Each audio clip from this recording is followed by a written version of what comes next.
नमस्कार दोस्तों। ये अपनी एनसीईआरटी बुक चल रही है कक्षा 7 की। इसमें अपना पाठ चल रहा है कौन सा?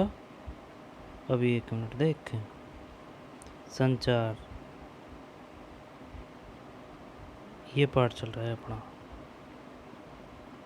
संचार के माध्यमों को समझना, ठीक है ना। संचार माध्यम, संचार के माध्यमों को समझना, ये पाठ है। इसमें अपन ने ये पढ़ दिया है संचार माध्यम और तकनीक। इसके बाद में 1940 के दशक में इलेक्ट्रॉनिक टाइपराइटर के आ जाने से पत्रकारिता की दुनिया में एक बड़ा बदलाव आया 1940 के दशक में, ठीक। संचार माध्यम और धन, ये कौन है? ये है भाई साहब जॉल एल वेयर्ड। टेलीविज़न का प्रारंभ रूप था। अपने इस आविष्कार के सामने बैठे हैं। इस यंत्र के द्वारा उन्होंने रॉयल इंस्टीट्यूट के समक्ष अपने आविष्कार का प्रदर्शन किया था। ये आविष्कार है भाई।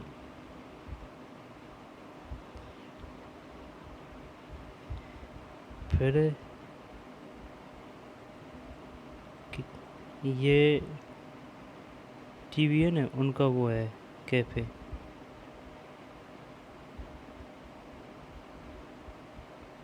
एक टीवी चैनल में 10 सेकंड के लिए विज्ञापन देने का मूल्य उसकी लोकप्रियता और समय के आधार पर 1000 रुपये से 1 लाख रुपये के बीच पड़ता है। भाई बात समझ में? 10 सेकंड के। प्रदूषण फैलाने वाले कारखानों पर वज्रपात, विरोधियों द्वारा चक्का जाम यातायात रोका, कारखानों के बंद होने से घोर अशांति। डेली न्यूज सर्विस अलग अलग है, अलग अलग एंगल से। आपातकाल कब लगा था? 1975-77 तक।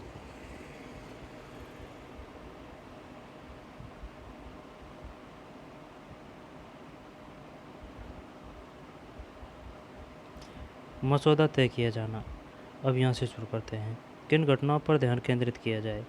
इसमें भी संचार माध्यमों की महत्वपूर्ण भूमिका रहती है और इसी के आधार पर वह तय कर देते हैं कि क्या समाचार में दिए जाने योग्य है। उदाहरण के लिए आपके विद्यालय के वार्षिकोत्सव की खबर शायद समाचार में दिए जाने योग्य नहीं होगी, लेकिन यदि कोई प्रसिद्ध अभिनेता उसमें मुख्य अतिथि के रूप में आमंत्रित हो तो संचार माध्यमों की रुचि इसे समाचारों में सम्मिलित करने में हो सकती है।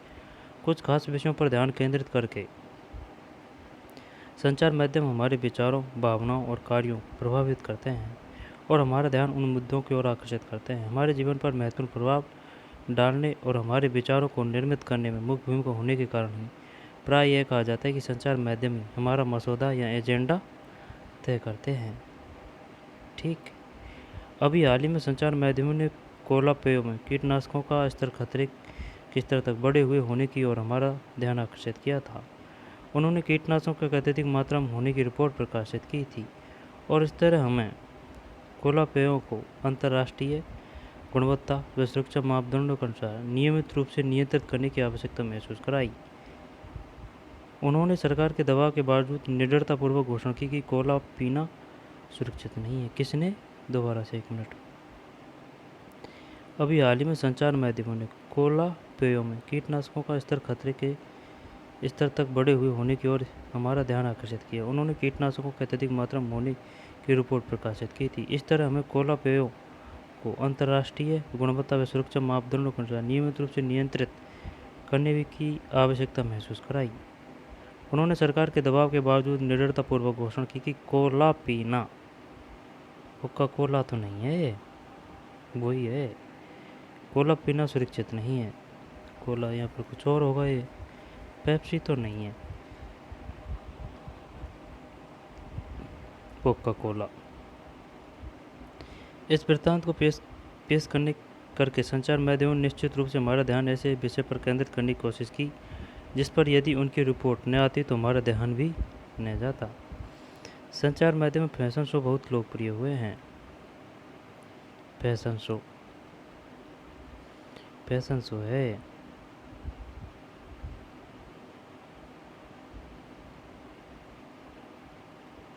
कई बार ऐसी घटनाएं हो जाती है जब संचार माध्यम उन विषयों पर हमारा ध्यान केंद्रित कराने में असफल रहते हैं जो हमारे जीवन के लिए महत्वपूर्ण। उदाहरण के लिए पीने का पानी हमारे देश की एक बड़ी समस्या है। प्रतिवर्ष हजारों लोग कष्ट सहते हैं और मर जाते हैं क्योंकि उन्हें पीने के लिए सुरक्षित पानी नहीं मिलता। फिर भी संचार माध्यम हमें इस विषय पर बहुत कम ही चर्चा करते हुए देखते हैं। एक सुविख्यात भारतीय पत्रकार ने लिखा है कि कैसे वस्त्रों को नया रूपकार देने वाले डिजाइनरों ने फैशन वीक में धनवानों के समक्ष अपने नए वस्त्र प्रदर्शित करके सभी समाचार पत्रों के मुख्य पृष्ठ पर स्थान पा लिया। जबकि उसी सप्ताह मुंबई में अनेक झोपड़पट्टियों को गिरा दिया गया पर किसी ने इस पर जरा सा भी ध्यान नहीं दिया, जबकि इस ओर ध्यान देना चाहिए था।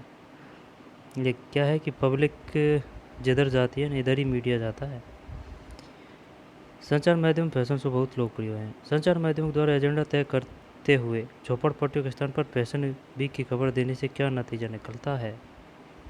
क्या आप किसी ऐसे विषय के बारे में जानते हैं जो आपको इसलिए महत्वपूर्ण नहीं लगा क्योंकि संचार माध्यमों में उसे दिखाया नहीं गया? नहीं, ऐसे नहीं है भाई। ये ज़रूरी नहीं है कि जो कोई इम्पोर्टेंट मैटर है या पर मामला है वो संचार माध्यमों में नहीं बताया गया तो वो इम्पोर्टेंट नहीं है। इम्पोर्टेंट ही होता है। स्थानीय समाचार माध्यम यह जानकर कि संचार माध्यम उन छोटे छोटे मुद्दों में रुचि नहीं लेंगे जिनका संबंध साधारण लोगों और उनके जीवन से है। इसलिए कई स्थानीय समूह स्वयं अपना संचार माध्यम प्रारंभ करने के लिए आगे आए हैं। कई लोग सामूहिक रेडियो द्वारा किसानों को विभिन्न फसलों के मूल्य के बारे में बताते हैं, उन्हें बीज तथा उर्वरकों के प्रयोग के बारे में परामर्श देते हैं। कुछ अन्य लोग काफ़ी सस्ते और आसानी से मिल जाने वाले वीडियो कैमरे इस्तेमाल करके विभिन्न निर्धन समाजों के वास्तविक जीवन की स्थितियों पर डॉक्यूमेंट्री फिल्म बनाते हैं। कुछ अन्य लोग काफ़ी सस्ते और आसानी से मिल जाने वाले वीडियो कैमरे इस्तेमाल करके विभिन्न निर्धन समाजों के वास्तविक जीवन की स्थितियों पर डॉक्यूमेंट्री फिल्म बनाते हैं और कभी कभी तो इन गरीब लोगों की ही फिल्म बनाने के लिए कैमरे और तकनीकी ज्ञान का प्रशिक्षण भी देते हैं। दूसरा उदाहरण खबर लहरिया नामक एक समाचार पत्र का है जो उत्तर प्रदेश के चित्रकूट जिले की 8 दलित महिलाओं द्वारा हर 15 दिन में निकाला जाता है। ये बढ़िया है भाई। खबर लहरिया नामक एक समाचार पत्र का है जो उत्तर प्रदेश के चित्रकूट जिले की 8 दलित महिलाओं द्वारा हर 15 दिन में निकाला जाता है।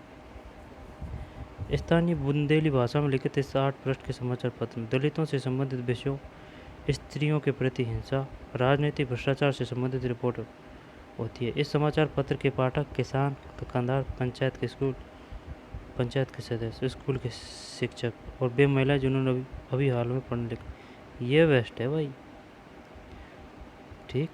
खबर लहरिया।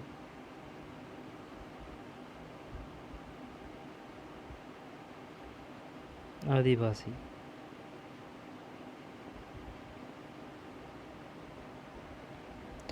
प्रजातंत्र में किधर थे अपन, है ना? जरा सा भी ध्यान, झोपड़पट्टियों गिरा दिया गया पर किसी ने इस पर जरा सा भी ध्यान नहीं दिया।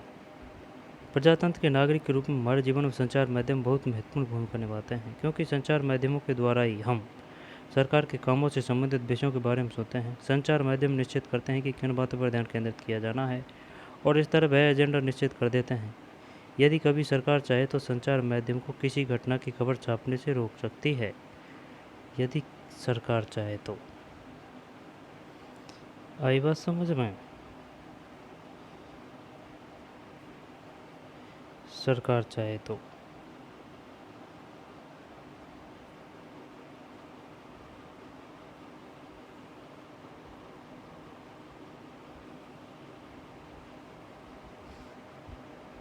इसे सेंसरशिप कहा जाता है। यदि कभी सरकार चाहे तो संचार माध्यमों को किसी घटना की खबर छापने से रोक सकती है। इसे सेंसरशिप कहा जाता है। आजकल संचार माध्यम और व्यापार का घनिष्ठ संबंध होने से प्राय संतुलित रिपोर्ट का प्रकाश पाना कठिन है। इसे ध्यान में रखते हुए हमारे लिए यह सजगता महत्वपूर्ण है कि समाचार से प्राप्त तथ्यात्मक जानकारी भी प्रायपूर्ण नहीं होती है और एकपक्षीय हो सकती है। अतः हमें समाचार के विश्लेषण के लिए निम्नलिखित प्रश्न पूछने चाहिए। इस रिपोर्ट से मुझे कौन सी जानकारी मिल रही है? ये बात सही है ना? इस रिपोर्ट से मुझे कौन सी जानकारी मिल रही है? कौन सी आवश्यक जानकारी नहीं दी जा रही है? यह लेख किसके दृष्टिकोण से लिखा गया है? किसका दृष्टिकोण छोड़ दिया गया है और क्यों? ठीक है ना? यानी कि आलोचनात्मक दृष्टिकोण। लाभ भी हानि भी। कौन से बताए गए हैं, कौन से नहीं बताए गए हैं, बताया गया जो किस लिए बताया गया है और जो नहीं बताया गया है वो क्यों नहीं बताया गया है। सामाजिक विज्ञापन। सरकार व निजी संस्थाएं ऐसे विज्ञापन भी बनाती है जिनसे समाज में किसी बड़े संदेश का प्रसारण हो सके। ये सामाजिक विज्ञापन कहलाते हैं। यहाँ असुरक्षित रेलवे क्रॉसिंग को पार करने से संबंधित सामाजिक विज्ञापन प्रस्तुत है। रेलवे लेवल क्रॉसिंग पर सतर्कता ही सुरक्षा का आधार है। अपने वाहन की गति, वाहन को ठहरिए, दोनों ओर गौर से देखें, ध्यान से सुनें। रेलगाड़ी का हॉर्न अथवा उसके आने की आवाज़ तो नहीं आ रही।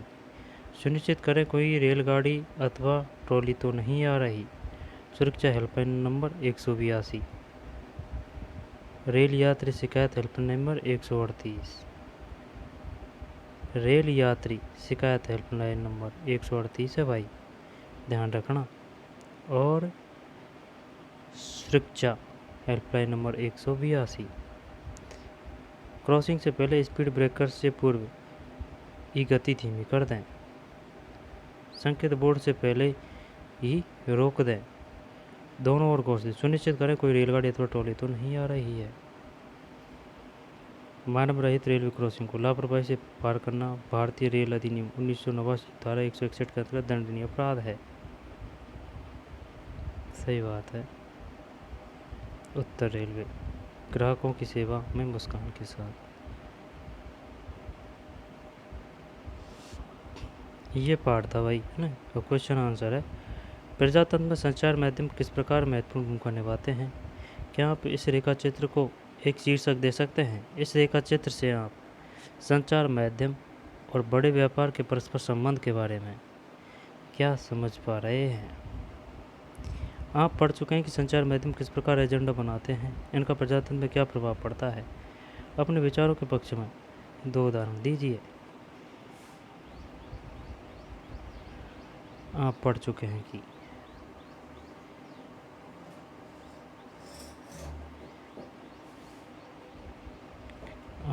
कि संचार माध्यम किस प्रकार एजेंडा बनाते हैं, एजेंडा, उनका प्रजातंत्र में क्या प्रभाव पड़ता है। अपने विचारों के पक्ष में 2 उदाहरण दीजिए। फिर कक्षा परियोजना के रूप में समाचारों में से कोई एक शीर्षक चुनकर उस पर ध्यान केंद्रित कीजिए और अन्य समाचार पत्रों में से उससे संबंधित विवरण छांटिए। दूरदर्शन समाचार पर भी इस विषय पर प्रसारित सामग्री देखिए। 2 समाचार पत्रों के विवरण की तुलना करके उनमें समानता और भिन्नता की रिपोर्ट लिखिए। निम्नलिखित प्रश्न पूछना सहायक हो सकता है।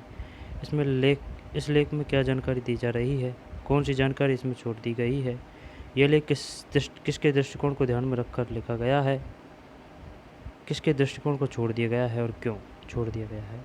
विज्ञापनों के प्रकार के बारे में अकेले जोड़ी या समूह प्रोजेक्ट बनाएं। कुछ उत्पादों के बारे में वाणिज्य विज्ञापन एवं सार्वजनिक स्वास्थ्य, सड़क सुरक्षा, जल एवं ऊर्जा को बचाने की जरूरत के बारे में सामाजिक विज्ञापन बनाएं।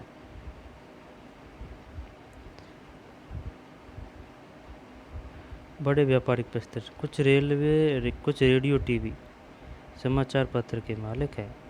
कुछ रेडियो टीवी समाचार पत्र के मालिक हैं। अपने उत्पादों का विज्ञापन देते हैं। कुछ रेडियो टीवी समाचार पत्र के मालिक हैं। बड़े व्यापारिक प्रतिष्ठान। अच्छा, अपने उत्पादों का विज्ञापन देते हैं। लोग संचार माध्यमों में देखकर उत्पाद खरीदते हैं तो पैसा वापस उन्हीं व्यापारिक प्रतिष्ठानों को जाता है।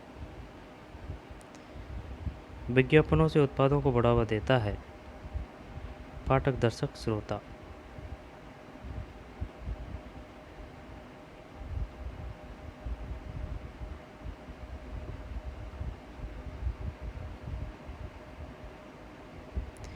शब्द संकलन। प्रकाशित का मतलब है, इससे तात्पर्य समाचार रिपोर्टों, लेखों, साक्षात्कार विवरण आदि से है जिन्हें समाचार पत्रों, पत्रिकाएं, पुस्तकों में छापा जाता है जिससे उन्हें बहुत अधिक लोग पढ़ सकें।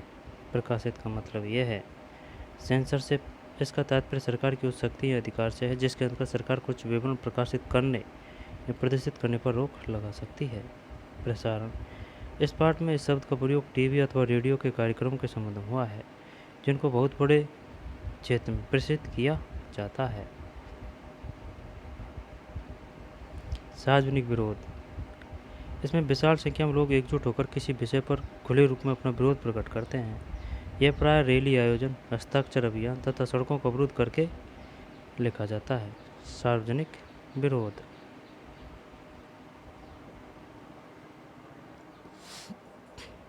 ठीक, ये पाठ था भाई।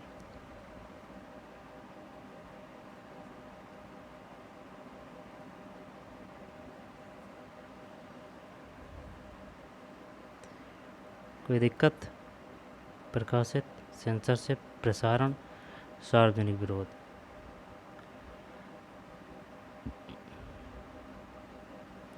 यहाँ से क्वेश्चन कैसे पूछ सकता है वो? समझ पे आधारित आएंगे, फैक्ट तो है नहीं है इसमें, कथन कारण वाले।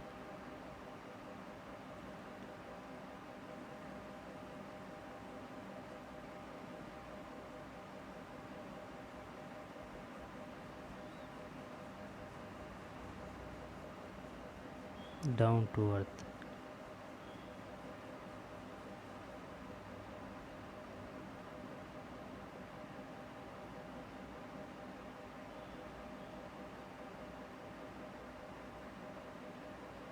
तो चलिए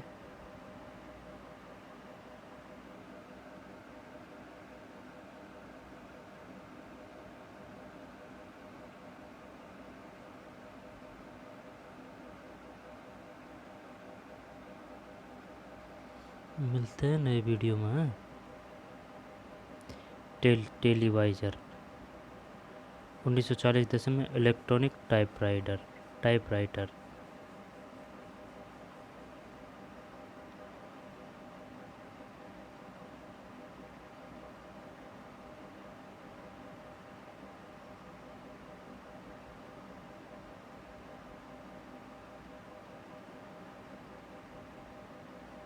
मिलते हैं नए वीडियो में। धन्यवाद।